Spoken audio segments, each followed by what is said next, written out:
Hey guys, कैसे हैं आप सब। मैं नीरू धामा स्वागत करती हूँ आपका आपके अपने यूट्यूब चैनल धामा अकेडमी पर। आज हम लोग डिस्कस करने वाले हैं रिसर्च एप्टीट्यूड का बहुत important topic. And it is not only important for the exams point of view, but अगर आप पीएचडी करने जा रहे हैं तो आपको रिसर्च अगर करनी है, रिसर्च एरिया में अगर जाना है तो इससे आपको होकर गुजरना पड़ता है। मतलब it's like a basic thing which you must know, okay, which you must know, मतलब आपको आना ही चाहिए। तो आज मैं सैम्पलिंग के जितने भी टाइप हैं, जो भी इसकी क्लासिफिकेशंस होती है, सब कुछ एकदम डिटेल में कंप्लीट कराने वाली हूँ। So stay tuned for the till the end of the video. And आज हम लोग एक एक करके हर एक टाइप को समझने वाले हैं। तो चलिए करते हैं शुरुआत। सबसे पहले समझते हैं सैम्पलिंग। क्या होती है सैम्पलिंग? तो मैं आपको अगर इसे ऐसे समझाऊं कि ये इतनी बड़ी है हमारी पॉपुलेशन इंडिया की, और मुझे स्टडी करनी है सिर्फ दिल्ली एनसीआर पे, या फिर मैं इतने सारे बच्चों के पास, मतलब लेट्स सपोज मुझे स्टूडेंट के एजुकेशन पे या फिर उनको क्या एंग्जाइटी हुई है पढ़ते वक्त, ये जानना है, तो मैं क्या पूरे इंडिया में एक बच्चे को उठाऊंगी? पॉसिबल ही नहीं है। It's really very difficult for us. So what can we do? We can go for the sample of it. Okay, we can go for the sample of it. इतने सारे का ना करके हम इसका एक रिप्रेजेंटेटिव ले लेते हैं, इसको हम बोलते हैं सैंपल, या इसको क्या बोलते हैं हम? सैम्पलिंग। अब ये किस बेसिस पे लें, क्या इसका क्राइटेरिया होने वाला है, क्या चीजें होंगी, इन सब के ऊपर डिस्कस करेंगे डिटेल में। तो चलिए करते हैं शुरुआत। सबसे पहले सैम्पलिंग को हम दो टाइप में डिवाइड करते हैं। पहला है प्रोबेबिलिटी और दूसरा है नॉन प्रोबेबिलिटी सैम्पलिंग। पहला है प्रोबेबिलिटी सैम्पलिंग और दूसरा है नॉन प्रोबेबिलिटी सैम्पलिंग। क्या होता है सैम्पलिंग? समझ में आया क्या हुआ कि मैं अगर मैं सैंपल ले रही हूँ और इस टेक्निक को हम क्या बोलते हैं? The process of taking sample out of population is called sampling. Now sampling को हम दो तरह से करते हैं, एक होता है प्रोबेबिलिटी और एक होता है नॉन प्रोबेबिलिटी। इतना जाने से पहले समझिए प्रोबेबिलिटी और नॉन प्रोबेबिलिटी क्या होता है। प्रोबेबिलिटी का मतलब होता है जब मैं चीजों को रैंडम लूं। प्रोबेबिलिटी का मतलब क्या होता है? जिसमें गेस वर्क होता है, जिसमें ये नहीं होता, तय नहीं होती, सर्टेनिटी बिल्कुल नहीं होती। क्या कहा मैंने? सर्टेनिटी बिल्कुल नहीं होती, निश्चितता नहीं होती है। प्रोबेबिलिटी होती है मतलब कि अगर बारिश होगी तो हो भी सकती है, नहीं भी हो सकती, तो ये प्रोबेबिलिटी होती है, ठीक है। लेकिन धूप निकलेगी या फिर सूरज तो उगेगा ही उगेगा, ये होता है हमारा नॉन प्रोबेबिलिटी, सर्टेनिटी होती है, ठीक है। डिफरेंस समझ में आया? क्या बोला? अगर हमें पता नहीं कि बारिश होगी या नहीं होगी तो प्रोबेबिलिटी, लेकिन हमें पता है दिन तो निकलना ही है, तो ये क्या हो गया? मतलब 12 तारीख, 13 तारीख, 14 तारीख तो आनी है, तो वो क्या होगी? Non probability. I hope it's clear. Now अब मैं सैम्पलिंग कर रही हूँ प्रोबेबिलिटी बेसिस पे, मतलब कि जहां पे मेरा वैसे बेस्ट मेथड जो है वो प्रोबेबिलिटी को ही माना जाता है, बिकॉज यहाँ पे आप बायस नहीं हो रहे होते। बायस का मतलब क्या होता है कि आपके अंदर कुछ लचीलापन, या फिर हम ऐसे कह सकते हैं कि हमारे अंदर कुछ रॉन्ग थिंग्स नहीं आ रही होती। हम अपने आप जो बहुत एक्यूरेसी से, बहुत प्योरिटी से अपने सारे सैंपल को कलेक्ट करते हैं। ऐसा नहीं कि अपने भाई भतीजों को ले लिया और उससे रिसर्च करने लग गए, तो वो गलत होता है। तो प्रोबेबिलिटी में क्या होता है? हमें पता ही नहीं होता हम किसको ले रहे होते हैं। मतलब बेसिकली पता तो ऑफकोर्स होता है, बट द फैक्ट इज कि हमारे हाथ में नहीं होता। जैसे कि अब पढ़ते हैं, प्रोबेबिलिटी का सबसे पहला मेथड होता है simple random method. What the name says? Simple random sampling. क्या होती है सिंपल रैंडम सैम्पलिंग? नाम बताता है रैंडम। रैंडम का मतलब होता है, जैसे आप देखते हो, आपने कभी एक्सेल सीखा हो तो आप वहां पे रैंडम डालते हो तो क्या होता है? अगर आप 1 to 100 तक रैंडम डालते हो तो आपकी कोई भी वैल्यू आ जाती है। ठीक इसी तरह से होता है सैंपल रैंडम में कि आप पूरी पॉपुलेशन में आपने आंख बंद करी हुई, आप किसी को भी उठा लेते हो, तो उसको क्या बोलते हैं? सिंपल रैंडम, ठीक है। Next systematic random. अब सिस्टमैटिक रैंडम कैसे होता होगा? मैंने कहा मुझे 12th क्लास के बच्चे लेने हैं, लेकिन हर बच्चे की जिस बच्चे के रोल नंबर के एंड पे 5 होगा मैं उसको लूंगी। आया समझ में? मैंने क्या कहा? मैं लूंगी तो इनमें से ही, और मुझे नहीं पता मैं किसको ले रही हूँ, मेरे पास उस बच्चे का नाम भी नहीं है, लेकिन मैं लूंगी उसको जिसके रोल नंबर के एंड में 5 होगा। तो ये क्या हुआ? सिस्टमैटिक रैंडम हुआ। या फिर हर 5th बच्चे को मैं अपनी क्लास में जितनी भी रोल लगी हुई है, इसमें मुझे हर 5वें बच्चे को उठाना है। हर 5वें बच्चे को, मेरे को नहीं पता कौन बच्चा है, कैसा खड़ा है, क्या है, मेरे को कोई आइडिया नहीं, बट मुझे हर 5वें बच्चे को उठाना है। तो क्या होता है? Systematic random. I hope it's clear. Next stratified. सबसे ज्यादा जो कंफ्यूजन होती है वो स्ट्रैटाफाइड और क्लस्टर में होती है। एंड यू नो व्हाट, सबसे ज्यादा इंपॉर्टेंट टॉपिक भी यही दोनों है, सबसे ज्यादा एग्जाम में आते भी यही दोनों टॉपिक है। तो चलिए करते हैं शुरुआत और समझते हैं क्या है ये चीज। सबसे पहला स्ट्रैटाफाइड और दूसरा क्लस्टर। तो देखिए क्या होता है स्ट्रैटाफाइड में। सबसे पहले हम स्ट्रैटाफाइड समझेंगे। क्या होता है कि आपके पास ये हैं इको के बच्चे, ये हैं कॉमर्स के बच्चे, ये हैं इंग्लिश के बच्चे, ठीक है। क्या हो रहा है? ये 3 स्ट्राटा बने हुए हैं, मतलब इनके अंदर तो सारे बच्चे सेम है, सारे इसके अंदर सारे जितने भी बच्चे होंगे स्ट्राटा के अंदर, इस ग्रुप के अंदर सारे इको के बच्चे होंगे, इसके अंदर सारे कॉमर्स के बच्चे होंगे, और इसके अंदर कैसे होंगे, सारे इंग्लिश के बच्चे होंगे।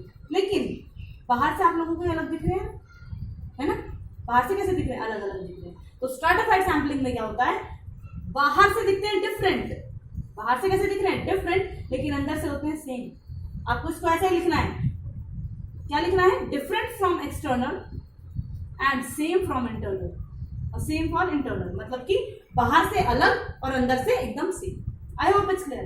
क्लस्टर क्या होता है, इसका एग्जैक्ट अपोजिट, इसका एग्जैक्ट अपोजिट। इसमें क्या होता है, पूरा ही होता है क्लस्टर, और इसके अंदर ही economics, commerce, English, physics, mathematics सारे बच्चे होते हैं इसके अंदर। आप ये समझिए इसके अंदर आपके सारे बच्चे होंगे। आपको समझ में आया डिफरेंस, यहाँ क्या हो रहा था, अलग अलग है लेकिन अंदर सारा सेम है, और यहाँ क्या है, बाहर से सब कुछ एक सेम दिख रहा है, एक गोला दिख रहा है, एक फुटबॉल दिख रही है, लेकिन उसके अंदर सब अलग अलग। यही होती है क्लस्टर सैंपलिंग। और इससे बेटर आई डोंट थिंक कि आपको इसमें समझ में आ सकता है, और ये एकदम बेस्ट वे है, और आपका एकदम माइंड क्लियर हो गया। पहली चीज तो प्रोबेबिलिटी के अंदर आता है, प्रोबेबिलिटी सैंपलिंग के अंदर। दूसरी चीज क्लस्टर में क्या होता है, बाहर से सेम अंदर से डिफरेंट। यहाँ क्या होता है, बाहर से डिफरेंट लेकिन अंदर से एकदम same. I hope it's clear, और आपका प्रोबेबिलिटी सैंपलिंग फिनिश हो चुका है। अब हम बढ़ते हैं आगे, नॉन प्रोबेबिलिटी सैंपलिंग। नाम बता रहा है नॉन, इसका मतलब अब यहाँ पे रैंडमनेस तो खत्म हो गई, अब यहाँ प्रोबेबिलिटी तो फिनिश हो गई, राइट। अब यहाँ क्या आ रहा है, नॉन प्रोबेबिलिटी सैंपलिंग आ रही है। तो इसके अंदर क्या होगा, सबसे पहला आता है आपका कन्वीनियंस सैंपलिंग। क्या बोला मैंने, कन्वीनियंस सैंपलिंग। और इसको एक और बोलते हैं चंक सैंपलिंग। क्या बोलते हैं इसको, CHUNK, चंक सैंपलिंग भी इसी को कहा जाता है, कन्वीनियंस सैंपलिंग को। नाम से पता चलता है कन्वीनियंस, कन्वीनियंट मतलब जो आपके लिए कन्वीनियंट हो, जो आपके लिए आपके जो होता है ना, क्या करते हैं कई बार जो रिसर्चर होते हैं वो लोग क्या करते हैं, जब कभी भी रिसर्च करने जा रहे होते हैं तो अपनी कन्वीनियंसी के अकॉर्डिंग ले लेते हैं। फॉर एग्जांपल अगर मैं रिसर्च करना चाहूँ, मेरे को पता है कि मुझे दिल्ली के बंदे सबसे जल्दी मिलेंगे क्योंकि मैं रहती दिल्ली में हूँ, तो मेरे लिए फायदा क्या होगा, मैं जाऊंगी सीधा दिल्ली के बच्चों को उठा लूंगी। अगर मुझे एंजाइटी चेक करनी है बच्चों की, मैं दिल्ली का सैंपल उठा रही हूँ, तो ये क्या हुआ, कन्वीनियंस सैंपलिंग होगी। Okay, I hope it's clear. Next है जजमेंटल सैंपलिंग। जजमेंटल में क्या होता है, जजमेंटल को आप ऐसे याद रख सकते हैं कि जजमेंटल है तो इसमें जज होते हैं, मतलब एक्सपर्ट्स होते हैं, ठीक है। एक्सपर्ट्स के द्वारा सैंपलिंग करी जा रही है और उनको पता है कि मैं सिर्फ उनको लूंगी या फिर मैं सिर्फ एक्सपर्ट्स को ही लेने वाली हूँ। मैं जज करती हूँ कि इस बच्चे को लेना है, इसको नहीं लेना है, इसको लेना है, इसको नहीं लेना, on the basis of gender, on the basis of education, on the basis of their x factor, मतलब इतने सारे फैक्टर होते हैं, मैं किस बेसिस पे ले रही हूँ, मैं जज करके ले रही हूँ किसी बच्चे को, ठीक है। तो क्या कहा मैंने, जजमेंटल सैंपलिंग में क्या होता है कि मैं जज करती हूँ, मतलब जज इन द सेंस कि मैं उसे किसी ना किसी बेसिस पे या अपने एक्सपर्ट की जो नॉलेज है उस बेसिस पे अगर मैं सैंपल को कलेक्ट करूँ तो उसको मैं क्या कहूंगी, जजमेंटल सैंपलिंग। इसके बाद आती है क्वोटा सैंपलिंग। क्या होती है क्वोटा सैंपलिंग, क्वोटा सैंपलिंग।